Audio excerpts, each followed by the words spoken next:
Welcome on to another edition of Run with Coach Parry. My name is Brad Brown. We've got our running coach Markus van Niekerk with us. Markus, welcome back. Hi Brad, thank you so much, appreciate it. Markus, the last time we had you on, you were wearing sunglasses. People on Facebook loved you, man. Thank you so much. The people of Facebook, I love it. Markus, today's question's a great one. It's got to do with hill training, and we talk about hill training often at coachparry.com. Let's just touch, before we get into the nitty-gritties of exactly what to do and how to do it, what are the benefits of doing hill training? Well, Brad, for me it goes hand in hand with I call it natural strength training. For me, it's about developing strength in your legs. Once we'll get into the more detailed stuff later in this question, it needs to be at the right gradient, it needs to be at a specific pace. Your rest intervals needs to be correct. So it's 100% strength-based training. Yeah, Markus, I know Lindsay talks about it often too, as opposed to hill training, as opposed to speed training like track work. Obviously, there is a place for track work for really good, fast runners. But for the vast majority of us, guys who are sort of back of the pack, mid-pack runners, hill training is probably better than doing out-and-out speed sessions because your risk for injury is a lot less. Yeah, for sure. But having said that, Brad, the gradient is important. It doesn't help you run yourself half dead up a hill that's, as steep as you can get. For me, it comes down to, 100% doing, like I said, at the right pace. The gradient needs to be 4 to 5%. And it's really short, it's really sharp, and it's not as hard on the body as a 6K or more kilometers than that, as a pure speed session, if I can call it that. Yeah, Markus, I'm glad you're talking about gradient, and you said 4 to 5%. Often people think when they think hill training, they need to go and find a staircase or a hill that is so sort of steep that you scrape your nose on the ground as you're going up. But those tend to cause problems. You can pick up serious sort of Achilles injuries, calf injuries. You've got to be very careful with the gradient of the hills you're running up.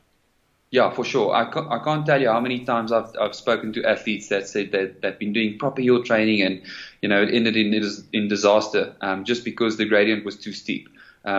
Be very, very careful of using a gradient that's more than 5%. Trust me, you'll get the right workout. We'll talk about pace later on, but you'll get a sufficient and a proper workout from running hills at the right pace at the right gradient. Let's talk about the pacing of these sets. Is it? How do you do them? What's the best way to do them? So my go-to pace is 10 to 15 seconds slower per kilometer than your. So if you take let's say you do a 5 kilometer in 20 minutes. So that's obviously 4 minutes per kilometer. I'd work on 4:10 to 4:15 minutes per kilometer pace going uphill. So you can either use that, or you can use take your 10K PB, break that down into a per kilometer pace, and then work off that number. Okay, and then how long should each of those hill sets be? Okay, that is a really good question. So for my novice athletes, I'd like to give them hill sessions in mileage. So I'd make it a 200-meter hill, or maybe a bit longer than that. But for more advanced athletes, I always prescribe it in time. So I'd make them do 2, depending on how advanced they are. It might go up to 3.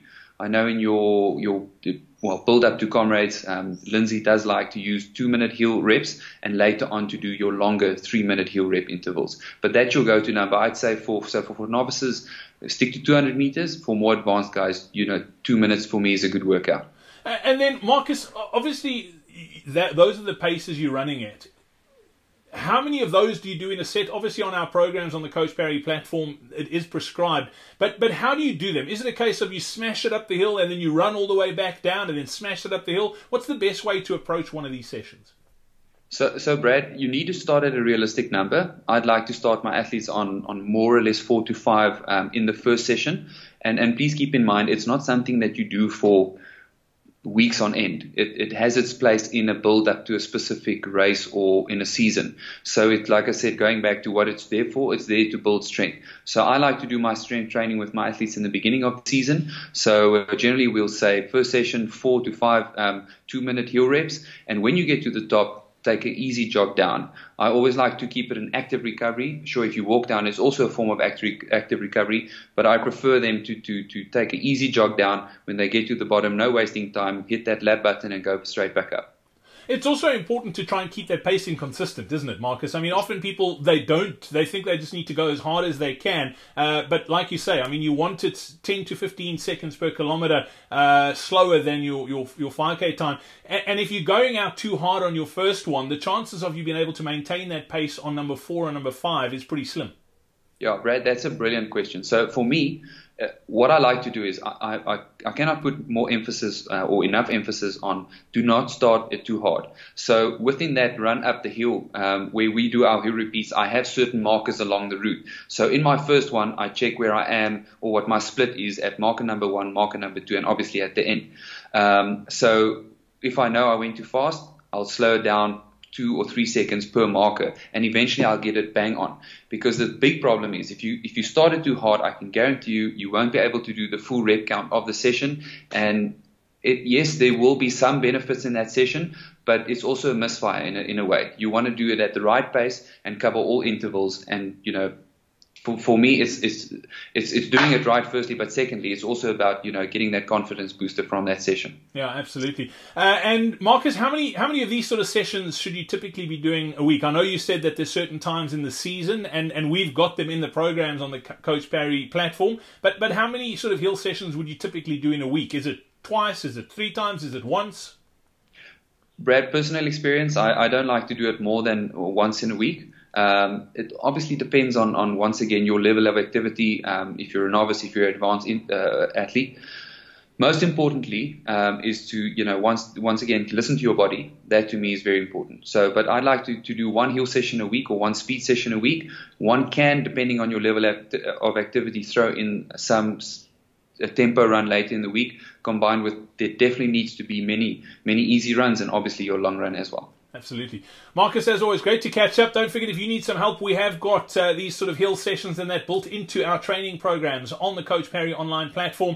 You can get access to that right now. All you need to do is head over to coachparry.com/join. You can get all the details there. Phenomenal community, very active forum. Marcus and the rest of our coaches are in there every single day answering questions. So if you need any help, if you want to become a better runner, if you want to run faster and feel better after your runs, definitely check out the Coach Parry online training platform.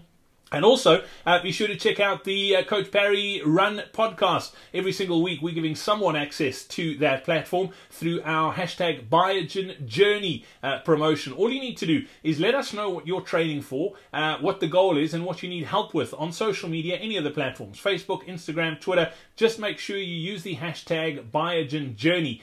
We'll pick it up, and you could be a winner. We announce those winners every single week on our audio podcast, so make sure you subscribe through iTunes or Stitcher, or whatever podcast app you use. Until next time, from myself, Brad Brown, and Markus van die Kerk, it's cheers. Cheers, Brad.